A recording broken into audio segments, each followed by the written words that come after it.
So hello, this video will be the first of our alumni series where we talk to previous music scholars who have now graduated from Queen Mary and gone on to a wide variety of jobs or positions in further education. Today I'm joined by Atty, a prominent member of the Music Society and never stopped coming to Orchestra even after she's graduated. Hi Atty! Hi, Alex. So just to start us off, what did you study at Queen Mary and what degree do you now hold?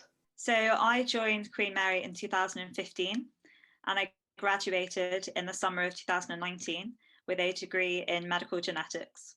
I know you intended to continue the genetics actually, also at Queen Mary on a master's course.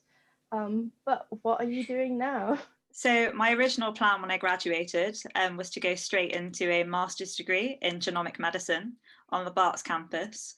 But at the end of the 4 years, my brain essentially had had enough studying for a while. And so I got a job at University College London in the Division of Surgery, where I'm working as a teaching administrator, which is a really, really good job. And I am enjoying it a lot. And I think in the future, I will go and do the master's course. But right now, I'm just so enjoying not having assignments, not having exams to study for, and getting paid to essentially be organised, which is great. I guess backtracking a bit to your time at university with assignment, how has your experience in the Music Society been?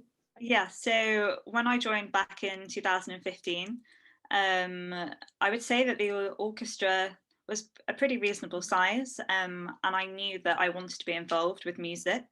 So as soon as I knew that Queen Mary was the place I was going to, I messaged the Music Society on Facebook and said, "Oh, I play the oboe. Do you have a space for me to join?" And got a really nice message back from the president at the time, who essentially said, "Our oboist has just graduated, so we'd absolutely love to have you." So when I went along in Freshers Week, I met the rest of the committee. I signed up to the orchestra, and when I met Paul later that week, he invited me along to chamber ensemble. So they were the main two groups that I was involved with in my time at Queen Mary. But occasionally I'd also go to the jazz band if I was feeling a bit rogue. And I guess the committee made a good impression because you were then a committee member for, was it 3 years? I think it was just 2 years actually. Oh, okay. So the first role that I held was president of the Music Society, and the year after I became the vice president. And I essentially switched that with my friend Claire. So the year that I was president, she was vice president, and then the year after we switched, which was really good because we had a really good working relationship and we spent a lot of time together. Yeah, I think one fun thing about being on the committee is just that your friends are also there with you. For sure. Honestly, when I think back at my time at university, all of my closest friends were from the Music Society. Yes, I had friends on my course. Yes, I had, a couple of friends elsewhere. But the people that I wanted to spend all of my time with, both in an orchestral rehearsal and outside of that, were people who were also musical. You can get a degree anywhere, that is not the important thing. Whether you're studying history or English, your experience at university is not going to be that different. But actually, it's all of the extracurricular stuff that really rounds it out and makes an experience worth having. So for me, if I hadn't have got involved in music and hadn't have been on the committee, my experience would not have been as wonderful as it was. And when I look back, all of my really, really good, strong, wonderful moments were ones that I had in the Music Society. I did want to ask about one particular event I think you were part of as a graduate, which was the Musai Here lecture, this lecture and performance, which was held in the Neuron Pod last year. So could you tell us a bit about that and perhaps elaborate on why it was particularly important to you? Thank you, Alex. Last February, we held an event which was called Musai Here, which basically was an event where we were discussing deafness, hearing loss, and music. And I think there's a misconception that if somebody's deaf, they can't possibly access the world of music. And it was a really interesting event because we had 3 ENT consultants, which stands for ear, nose, and throat, another musician, a lovely man called John, and myself. And basically we were just discussing how deafness doesn't really limit the world of music to, you know, myself, for example. And actually there's something that I get from that would be completely different from, say, a hearing person's experience of music. So I have a severe hearing loss, which is both two types of deafness, one being conductive and the other being sensory neural. So what that means is the conductive part of my hearing loss refers to the three bones you have in your middle ear. And basically mine don't conduct the sound properly. They don't vibrate in the way that they should, which is an issue in itself. And the other part of my deafness, the sensory neural part, basically means that my inner ear isn't working properly. So that isn't carrying the sound waves through the cochlear like it should either, which sounds pretty terrible. And you might think, how can somebody who's got a severe hearing loss with both of these things ever access music? And it is an issue. And I think there is such a misconception that somebody who is deaf cannot access music. And when I started my lessons, that definitely was an issue. Teachers weren't always as understanding as they could be. They think that I wasn't concentrating hard enough, that I wasn't focusing, that I wasn't trying, when actually I just wasn't able to access it in the same way. The first instrument I wanted to learn, and I really had my heart set on, was the trumpet. And my grandfather was a really talented trumpeter. He played at Guildhall, and he was kind of my inspiration in every way. And I went along in my year 3 class to try an instrument, and I sat very patiently on a bench waiting to get my chance to make a note on the trumpet mouthpiece. And I was so excited, and I must have been talking to somebody next to me. And supposedly this brass teacher had said, you know, please be quiet. I didn't hear this. I continued talking. And so when he came right over to me and said, you need to get out, you've been talking, I said, well, I'm really sorry. I didn't realise that.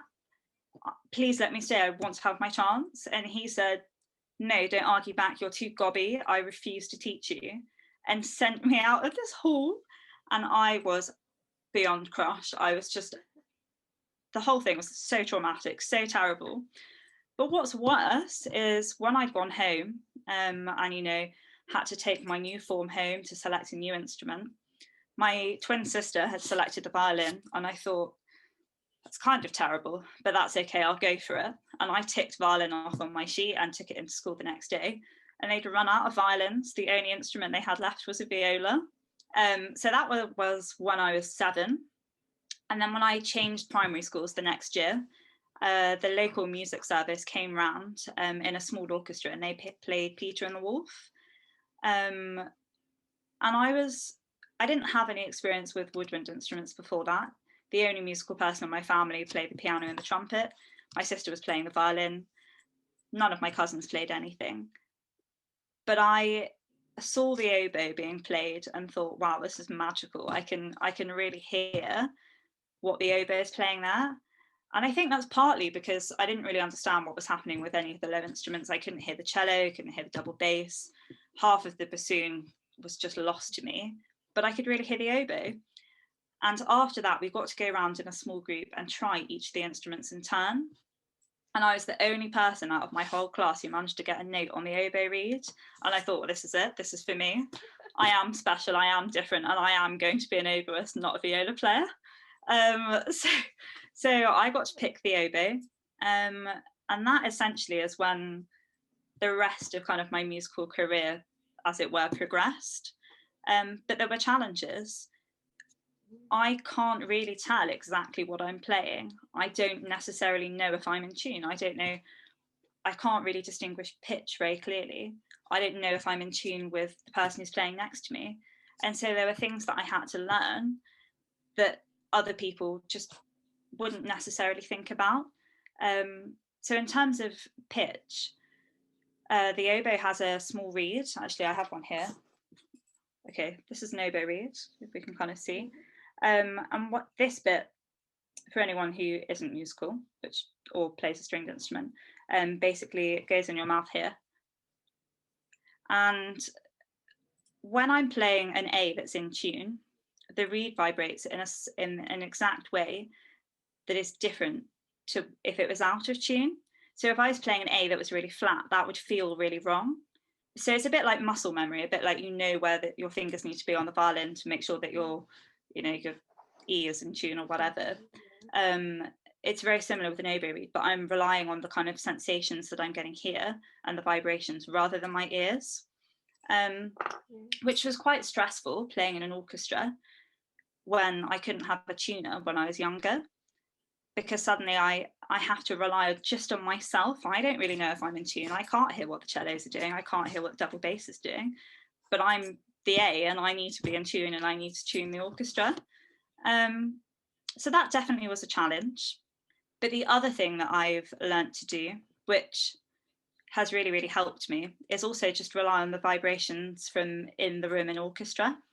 So I can't hear what the cellos are playing the majority of the time, but I can feel if they're playing on my chair. So that doesn't really help with pitch at all, but it does help me know if I'm keeping in time or not, if they are playing a very, very steady beat. But obviously the other thing that I'm really reliant on is the conductor. So I don't know whether or not Paul would agree, but I think that I'm probably the person who watches him the most carefully in orchestra, because I'm paranoid of being wrong, because I don't really know what anyone else is doing, especially if there's lots of sound.